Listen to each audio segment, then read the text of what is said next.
আপনারা দেখছেন NN news 24।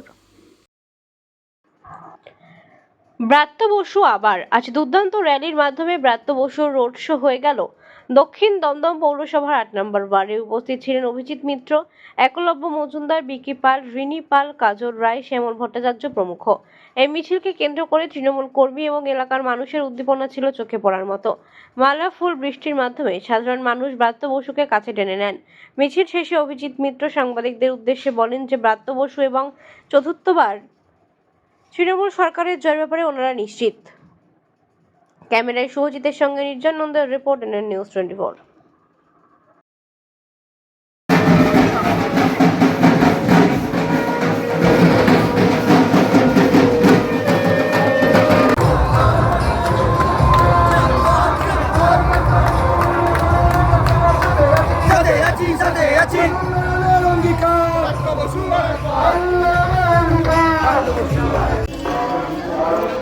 চিন্তা করতে হবে না, সূর্যদেব আমাদের কি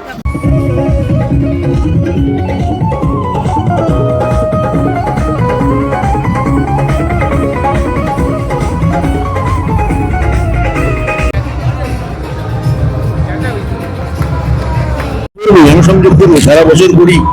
আবার এই 8 নম্বর ওয়ার্ডে বেরিয়েছে আমার অভিজিৎ মিত্র, আমার কাউন্সিলর, তার সবাই মিলে আমরা এখানে প্রচার করছি। আমরা তো জনসংযোগ করবো, সারা বছরই করি।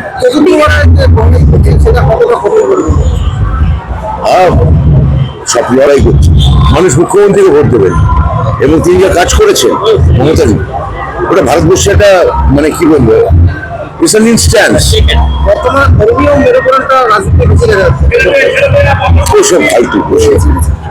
আমি মূলত আমার ওয়ার্ড নিয়ে বলবো এবং 7 নম্বর ওয়ার্ড নিয়ে বলবো। 7-8 আগে যৌথ র্যালি ছিল আমাদের এখান থেকে শুরু হয়েছিল ক্লাইভ হাউসে।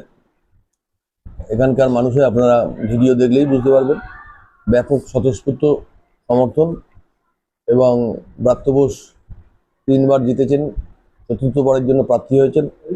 যখন মানুষ তার কাছে সাহায্যের জন্য গেছেন, উনি পৌরসভায় বসেন, যে কোনো সার্টিফিকেট বলুন বা তার কোনো দপ্তরের যে কোনো কাজ, পরিষেবামূলক কাজ আমরা করতে পারছি না বা আমাদের দ্বারা কোনোভাবে সম্ভব হচ্ছে না, সেটাকে ওনার কাছে গিয়ে বলিয়ে উনি সেটাকে চেয়ারম্যানকে দিয়ে বলিয়ে সেই কাজগুলো করে দেন।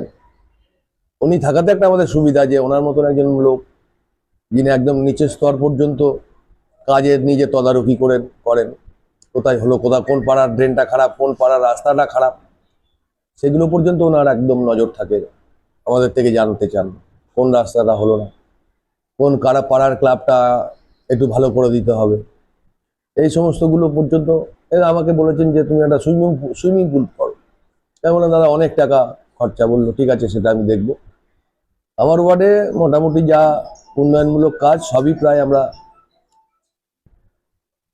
করতে পেরেছি, যেটুকু বাকি আছে করে ফেলবো আগামী দিনে।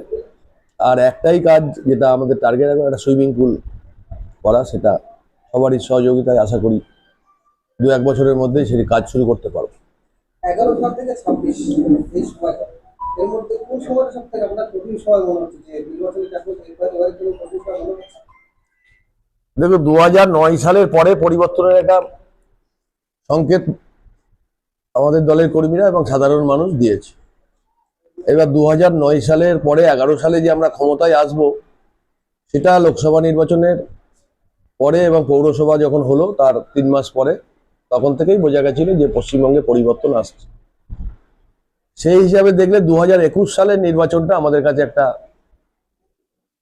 খুবই উদ্বেগের ছিল, যেহেতু তখন আমরা কোনোদিন দেখিনি এইভাবে কেন্দ্রীয় সরকারের পুরো মন্ত্রী, পুরো টিম এসে একটা রাজ্যের নির্বাচনে জয়লাভ করার জন্য ঘাঁটি গেড়ে পড়ে আছে।